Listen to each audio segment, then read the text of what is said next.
This is Stan Stevens, and I'm talking to JT Fleener and one of our candidates for our commissioners here in Dent County. And we got a little get-together, so we're going to just have a little conversation, JT. Well, first off, good to have you here. Glad you can make it in. And we really look forward to hearing a little bit about yourself and your race for commissioner. Would you tell us a little bit about what your background? Thank you, Stan. Sure. You said my name is JT Fleener. My wife is Crystal. We have 7 children ranging from ages 7 to 21. My wife is employed through Phelps Health as a nurse practitioner and has been for 13 years. For the last 15 years, I have been self-employed. I have a custom hay business and a fencing business, as well as cattle and farms. And I'm a graduate of Salem High School. I've lived in the county all my life, along with my parents, Tom and Joan Fleener, and my late grandparents, Faye and Peggy Schaefer. Makes me have deep roots in Dent County. Vested interest, I would say. 7 children, JT, been busy, and you keep those kids busy. And you've been involved in a lot of different community things as well. Is that what got you involved into politics, the community, or was it something else that made you look toward that goal? Well, my grandpa, he served on lots of boards and offered his services in lots of different ways around the county. So that kind of got me started. And then as through the years, my children was in the 4-H and FFA programs, and I got involved in some of the leadership part of that, because to me the family and the kids of the community is the next generation. So like you said, I have 7 children, so I don't know that I would say that I had a driving force to get into politics, but more of a vested interest in the county. As for, I have a large family, but I'm also interested in everybody else's families too. But you may call that a personal interest, because with the good-sized family you have and the roots that you've had here, you're personally interested in the direction of what our commission is going. Is that what you're trying to say? Yes, yeah. Correct. Okay, well, very good. So the duties, responsibilities of commissioner, I think a lot of people know they meet on Mondays. You have one meeting a week. Oh, what can you get done? Just be surprised what the commissioner gets done. But they're out at the road and bridge departments. They're checking roads. It's a busy job, isn't it? Yes, it is. And you hit a key point there that's very important, and is, as a commissioner, if I was elected or whoever is elected, I think it's important to have your face out there working with the county workers at the county shed, checking up on those guys, making sure that you're available for them as they have trouble, and also as the residents if they have issues to deal with on their personal roads. There's other responsibilities that go along with the job besides just the roads.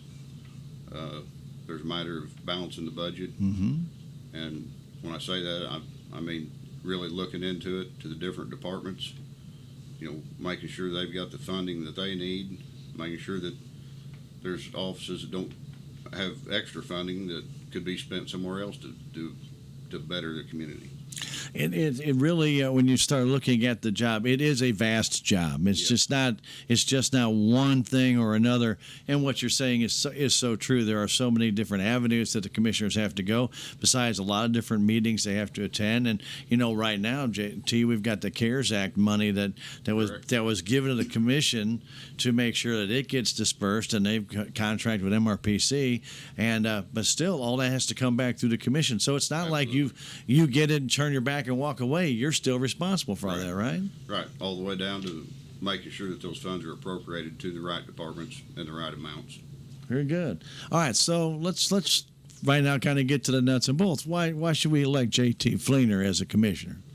Well, it kind of goes back to some of the things we've been talking. I've got a vested interest in the county.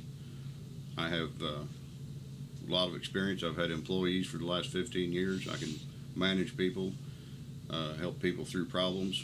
When a problem arises, I feel like I do a pretty good job of assessing the problem and dealing with it quickly. And I've got a motto that I've told my kids and the people that work for me, and it's kind of a silly thing, but we all make plans, especially in and the kind of work that I do, things change rapidly. So my motto is all the time is we will adapt and overcome. There you go. I feel like that I can do that. I can, if something arises, we'll adapt to it and figure out a solution and keep going and not to halt the process. Well, we all know that the world is changing. Absolutely.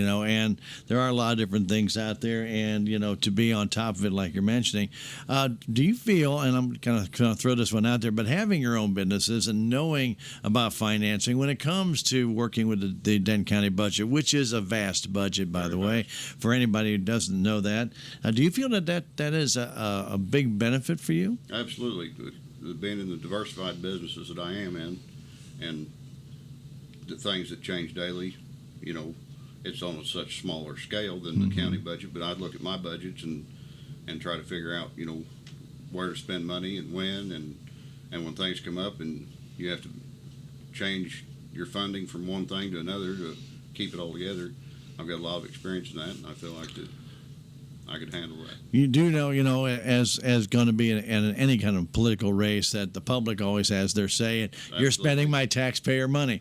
And that is a big thing for a commissioner to know that you're getting a certain amount of funds from not only personal property tax and your real estate taxes, but also these sales taxes, to keep track of that and then to utilize that money in the proper way. Right. Is that one of the goals that you're looking at right now as you prepare for this election? Yes. Obviously, I've never been a commissioner before, so I don't know all the details. Mm-hmm. But yes, it would for sure be my goal to make sure that the money was appropriated in the right places. I think the sheriff's department is a big one right now with the crime and the drugs in our county, and I think we need to make sure that the commission's behind them, which I believe they are. Mm-hmm. And the jail, we've got a new jail facility. That might be one concern of mine as far as the funding goes, but there's no way to really know how that's going to turn out until we get it open and get into it for a year. Mm-hmm. Right. And I believe that everyone thinks that they have the right money budgeted for that, but that's another one of them things. We're going to be a year in before we realize that if there is a problem, and then we're going to have to come up with a solution if there's not enough, or if there's too much, where can we reallocate that? Sure. So. And we all know we had this pandemic, and the amount of sales taxes, surprisingly, it has not gone down, which we thank people for buying local. Sure. But we all know that we are subject to those different types of incomes that we have that are all locally based. Right. And in this pandemic, they even got to talking about not switching prisoners, and if I understand the funding on our new jail facility kind of depends on having enough inmates in there to make it pay. Well, in a pandemic, when they're not wanting to move prisoners out of another county in, and I don't think that's been a problem. But as I think about keeping the jail going, who'd have ever thought we had a pandemic? And so it's hard to plan for something like that. Sure. And like you said, you basically have to see what happens over a year just to see where you stand and anything that might have been done. Let me ask you a question about city and county government. I'm sure you've heard it for years. The city doesn't get along with the county doesn't get along with the city. Personally, I can say I haven't really seen all that much friction ever between the two, but it is, in your mind, how important is it for the city and county governments to work together? Well, I would think it would be really important, and I kind of agree with you. I don't see the friction as just a citizen out here, but I also see not working together, if that makes sense to you. It does. I don't see problems, but I don't see them helping each other as much, and I'm sure there's lots of things I don't see. Right. I think it would be great if the city and the county could work together. And one of the first things that I would like to do if I get elected would be to meet with the mayor and get to know the aldermen and the economic development people. Mm-hmm. Because if we can all work together, we're going to be able to move along a lot faster. Well, you walked right into my kind of next question with the economic development director, which the city of Salem and County do share in paying for her to be here. And in all honesty, J2, I guess what I'm trying to say is economic development. How important is that as a county commissioner for you to see something happening? I mean, you always hear taxpayers say, well, we're looking for manufacturing jobs or we're looking for this. That may not be the best and the most economical situation to bring to the table, is, right. Or in your mind, maybe that is. How do you view that? Well, economic development is always good. Mm-hmm. I think first we need to concentrate on keeping our businesses that we have now viable and assist them any way that we can. As far as the economic development position that the county and city share, Mm-hmm. I think it's huge. I think it's a great position because as a commissioner or as any of our elected officials, we have certain duties, and having an economic development person in that position where that's what they work on every day, Right. I think is very important. And to lead into kind of my next question, for the growth of Salem, when you start talking about the economic development situation, how important is it for the county to work in, I say, cahoots with the city, but also with the different personnel around? Because you got MRPC out there, you've got different cities that have regions. We got to call it like a Merrimack Regional Planning Commission, to where those funds may be able to be used to expand and or bring different businesses in. Sure. How important is it for you as a commissioner to be on top of all that? Well, I think it's very important because, as tight as money is sometimes, like the Merrimack Regional Planning and some of those other things, there's grant monies and things out there.